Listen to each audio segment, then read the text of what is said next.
ಆತ್ಮೀಯ ಪಾಲಕರಿಗೆ ಮತ್ತು ವಿದ್ಯಾರ್ಥಿಗಳಿಗೆ ನಮಸ್ಕಾರಗಳು. ಇವತ್ತು ಮಾರ್ಚ್ 1, 2026 ನಡೆದಂತ ಮೊರಾರ್ಜಿ ಪರೀಕ್ಷೆಯ ಒಂದು ಇಂಗ್ಲಿಷ್ ಕೀ ಉತ್ತರಗಳನ್ನು ನೋಡೋಣ. ನಂತರದ ವಿಡಿಯೋಗಳಲ್ಲಿ ಇನ್ನಿತರ ಸಬ್ಜೆಕ್ಟ್ಗಳ ವಿಷಯಗಳ ಕೀ ಆನ್ಸರ್ಗಳನ್ನು ಕೊಡುವ ಒಂದು ಪ್ರಯತ್ನವನ್ನು ಮಾಡ್ತೇವೆ. ಇವಾಗ ಇಂಗ್ಲಿಷ್ C2 ಸಿರೀಸ್ ನನ್ನ ಹತ್ರ ಇದೆ. ಆ, ಇದರ ಬಗ್ಗೆ ನಾನು ಈ ಒಂದು ಕೀ ಉತ್ತರಗಳನ್ನು ಹೇಳ್ತೇನೆ ನಿಮಗೆ. ಸೊ ನಿಮ್ಮ ಒಂದು ಪ್ರಶ್ನೆ ಪತ್ರಿಕೆಯಲ್ಲಿ ಬೇರೆ ವರ್ಷನ್ ಇದ್ರೆ ಅದು ಬೇರೆ ಕ್ವಶನ್ ಆಗಿರುತ್ತೆ. ಇದನ್ನ ನೋಡಿ ನೀವು ಹಾಕೊಂಡು ಚೆಕ್ ಮಾಡಿ ನಿಮ್ಮ ಅಂಕಗಳು ಎಷ್ಟು ಅಂತ ಹೇಳಿ. ಇನ್ನು ನಮ್ಮ ಯೂಟ್ಯೂಬ್ ಚಾನಲ್ಗೆ ಯಾರು ಸಬ್ಸ್ಕ್ರೈಬ್ ಆಗಿಲ್ಲ ಅಂತಂದ್ರೆ ಖಂಡಿತ ಸಬ್ಸ್ಕ್ರೈಬ್ ಮಾಡ್ಕೊಳ್ಳಿ. ಇದೇ ತರ ನಾವು ಹಾಕುವ ಕೀ ಆನ್ಸರ್ಗಳು, ಬರುವ ಪರೀಕ್ಷೆಗಳ ಬಗ್ಗೆ ಮಾಹಿತಿ, ರಿಸಲ್ಟ್ ಬಗ್ಗೆ ಮಾಹಿತಿ ಕೊಡ್ತಾ ಇರ್ತೇವೆ. ಸೊ ಇವಾಗ ಕೀ ಉತ್ತರಗಳನ್ನ ನೋಡೋಣ. ಸೊ 21ನೇ ಪ್ರಶ್ನೆ, choose the grammatically correct sentence in the options given below ಅಂತ ಇದೆ. ಇದರಲ್ಲಿ ಸರಿಯಾದ ಉತ್ತರ Lucy tells us stories every day ಆಗುತ್ತೆ. ನೆಕ್ಸ್ಟ್ ಕ್ವಶನ್, 22ನೇ question, the best way to express gratitude ಅಂದ್ರೆ ಕೃತಜ್ಞತೆಯನ್ನ, ಯಾರಾದರೂ ನಿಮಗೆ ಹೆಲ್ಪ್ ಮಾಡಿದ್ರೆ, ಸಹಾಯ ಮಾಡಿದ್ರೆ ನಿಮ್ಮ ಕೃತಜ್ಞತೆಯನ್ನ ಹೇಗೆ ತಿಳಿಸ್ತೀರಿ ಅಂತಂದ್ರೆ ಅದು ಥ್ಯಾಂಕ್ ಯು ಅಂತ ಆಗತ್ತೆ. Say thank you at least ಆ ಥರ ಆಗುತ್ತೆ. ಗ್ರೂಪ್ ಆಫ್ ನೆಕ್ಸ್ಟ್ ಕ್ವಶನ್ 23ನೇದು, group of people is called crowd. ಎಲ್ಲಾದ್ರೂ ಜನ ಸೇರಿದ್ರೆ ಅದಕ್ಕೇನಂತೀರ ಅಂದ್ರೆ ನೀವು ಕ್ರೌಡ್ ಅಂತೀರಿ, ಫ್ಯಾಮಿಲಿ ಅನ್ನಲ್ಲ. ಸರಿನಾ? Which of these words does not belong to the plural form. ಇವೆಲ್ಲನೂ ಪ್ಲೂರಲ್ ಇದೆ. ಸರಿನಾ? ಸೊ ಅದಕ್ಕೋಸ್ಕರ ಏನಾಗಬೇಕು, ಆಲ್ ಆಫ್ ದಿ ಅಬೌವ್ ಬೇಕು. Which of these words does not change in to plural form. So ಇವೆಲ್ಲ ಚೇಂಜ್ ಆಗಲ್ಲ, ಯಾವುದು ಕೂಡ ಚೇಂಜ್ ಆಗಲ್ಲ. ಇದು ಪ್ಲೂರಲ್ ಫಾರ್ಮ್ ಇದೇ ಇರುತ್ತೆ. ಫಿಶ್ ಕೂಡ ಫಿಶ್ ಆಗುತ್ತೆ, ಸೀಪ್ ಕೂಡ ಸೀಪ್ ಆಗುತ್ತೆ. ಅದಕ್ಕೋಸ್ಕರ ನಿಮ್ಮ answer all of the above ಆಗಬೇಕು. ನೆಕ್ಸ್ಟ್ ಕ್ವಶನ್, 25ನೇ ಪ್ರಶ್ನೆ, the past tense form of the word think thought ಆಗತ್ತೆ. ಸೊ ಸರಿಯಾದ ಉತ್ತರ ಆಪ್ಷನ್ 2. 26ನೇ ಪ್ರಶ್ನೆ, ಇಲ್ಲಿ ಪೊಸೆಸಿವ್ ವರ್ಡ್ ಅಂತಿರುತ್ತೆ. ಪೊಸೆಸಿವ್ ವರ್ಡ್ ಅಂತಂದ್ರೆ ನನ್ನದು, ನಮ್ಮದು ಈ ತರ ಹೇಳ್ತಿರ್ತಾರೆ. ಸೊ ಅದು ಮೈನ್ ಅಂದ್ರೆ ನನ್ನದು. ಸೊ ಇದು ಪೊಸೆಸಿವ್ ವರ್ಡ್ ಆಗುತ್ತೆ. Pick up the word which does not an example of the feminine gender. ಇದು ಸ್ತ್ರೀಲಿಂಗ ಪದ ಯಾವುದು ಅಲ್ಲ ಅಂತ ಕೇಳುತ್ತಾರೆ. ಸೊ ಆಪ್ಷನ್ ಫ್ರೆಂಡ್ಸ್ ಅಂದ್ರೆ ಅದು ಪುಲ್ಲಿಂಗ್ ಆಗತ್ತೆ, ಮಸ್ಕ್ಯುಲೈನ್ ಜೆಂಡರ್ ಆಗತ್ತೆ ಅದು. ಸೊ ಪುರುಷ ಅಂತ. ಸೊ ಅದಕ್ಕೋಸ್ಕರ option friends. The opposite the word quit ಅಂದ್ರೆ ಬಿಟ್ಬಿಡುದು.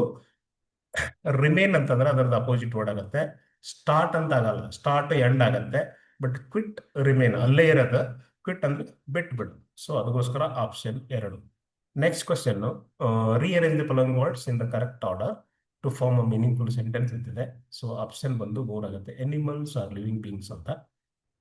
ನೆಕ್ಸ್ಟ್ ಕ್ವಶನ್, ಇದೇನಾಗತ್ತಪ್ಪ ಅಂತಂದ್ರೆ cow cow moos, cat mews, ಆಮೇಲೆ dog barks, next sheep bleats, elephant trumpets. So option ಬಂದು ಎ 3.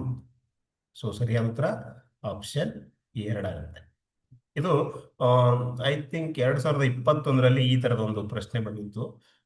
ಇದು 8:30 ಇದೆ, 8:30. ಇದಕ್ಕೆ ಹಾಫ್ ಅಂತಾರೆ, ಹಾಫ್ ಫಾಸ್ಟ್ 8 ಅಂತಾರೆ. ಸೊ ಹಾಫ್ ಫಾಸ್ಟ್ 8 ಅಥವಾ ಹಾಫ್ ಫಾಸ್ಟ್ 8 o'clock ಅಂತಾರೆ. ಸೊ ಇದು ಏನಾಗುತ್ತೆ, ಫೇವ್ರೇಟ್ ಸ್ಪೆಲ್ಲಿಂಗ್ FAVOURITE ಅಂದ್ರೆ ಸಹಾಯ. ಫೇವ್ರೇಟ್ ಅಂದ್ರೆ ನನಗೆ ಇಷ್ಟವಾದಂತ ಅರ್ಥ ಆಗತ್ತೆ. ಸೊ ಸರಿಯಾದ ಉತ್ತರ ಆಪ್ಷನ್ ಸಿ ಆಗುತ್ತೆ. ಸಿ ಅಂದ್ರೆ 3.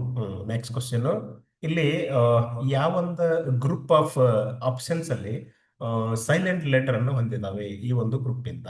ಇಲ್ಲಿ ನೋಡಿ, W silent, L silent, K silent, K silent. ಇವೆಲ್ಲ ತಗೊಂಡ್ರೆ ನಿಮಗೆ ಇದರಲ್ಲಿ ಒಂದೊಂದು ಏನಾಗಿದೆ ಅಂತಂದ್ರೆ ಒಂದು ಸೈಲೆಂಟ್ ಲೆಟರ್ ಇಲ್ಲ ಅದರಲ್ಲಿ. ಅದಕ್ಕೋಸ್ಕರ ಆಪ್ಷನ್ ಎ ಆಗುತ್ತೆ. ಸೊ 34ನೇ ಪ್ರಶ್ನೆ, ಡಿಕ್ಷನರಿ ಆರ್ಡರ್ ಅಂತ ಬರೆದಾಗ ಇದು ಆಪ್ಷನ್ 4 ಆಗುತ್ತೆ. Madam, mango, marriage, master. ಇದು ರಿಡಲ್ ಬರುತ್ತೆ. ಫ್ರೂಟು ಮತ್ತೆ ಸಿಟ್ರಸ್ ಅಸಿಡ್ ಇರುತ್ತೆ ಇದರಲ್ಲಿ. ಸ್ಕ್ವೀಸ್ ಹಿಚಕಿ ಜ್ಯೂಸ್ ಮಾಡಬಹುದು. The I am the same colour as my name, ಅದರ ಒಂದು ಹೆಸರು ಅದರ ಕಲರಿನ ಸೇಮ್ ಇರುತ್ತಂತೆ. That is orange.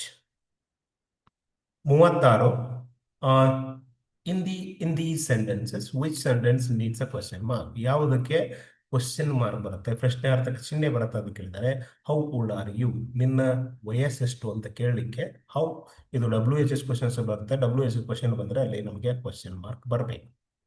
37 take out the word which does not belong to the group. ಇಲ್ಲಿ ಸೌಂಡ್ಸ್ ಬಗ್ಗೆ ಬರ್ಬೋದು. ಇದು ಜಗ್, ಟಬ್, ಬೋನ್, ಬನ್ ಅಂದ್ರೆ ಅಂತ ಬರುತ್ತೆ ಇಲ್ಲಿ. ಪುಟ್, ಸೊ ಇಲ್ಲಿ ಸ್ವರದ ಉಚ್ಚಾರಣೆ ಬೇರೆ ಆಗುತ್ತೆ. ಅದು ಸೌಂಡ್ಸ್ ಬಗ್ಗೆ ಬರುತ್ತೆ ಇದು. ಸೊ ಇದು ಸರಿಯಾದ ಉತ್ತರ put. Find the related word. Afternoon ಅಲ್ಲಿ ಏನ್ ಮಾಡ್ತೀರಾ? ಲಂಚ್ ಮಾಡ್ತೀರಾ. ಮಾರ್ನಿಂಗ್ ಅಲ್ಲಿ ಏನ್ ಮಾಡ್ತೀರಾ? ಸೊ ಇಲ್ಲೂ ಬ್ರೇಕ್ಫಾಸ್ಟ್. ಇಲ್ಲಿ ನೋಡಿ, pick out the adjective in this. I order large pizza. ಎಂತ pizza? Large pizza. So the answer is large. 40, holy man is called monk. So the learned person is called scholar. So ಇವು 20 ಸರಿಯಾದ key ಉತ್ತರಗಳು. ಅದಕ್ಕೋಸ್ಕರ ನೀವೇನ್ ಮಾಡಬೇಕು, ಈ 20 ಪ್ರಶ್ನೆಗಳನ್ನ check ಮಾಡ್ಕೊಂಡು, ಅಂತ ಏನ ಕಷ್ಟದ ಪ್ರಶ್ನೆಗಳಿಲ್ಲ ಇವು. ಒಂಚೂರು ಚೆನ್ನಾಗಿ ಓದ್ಕೊಂಡಿದ್ರೆ ನಿಮಗೆ ಖಂಡಿತವಾಗಿಯೂ 20ಕ್ಕೆ 20 ತೆಗಿಬಹುದು ನೀವು.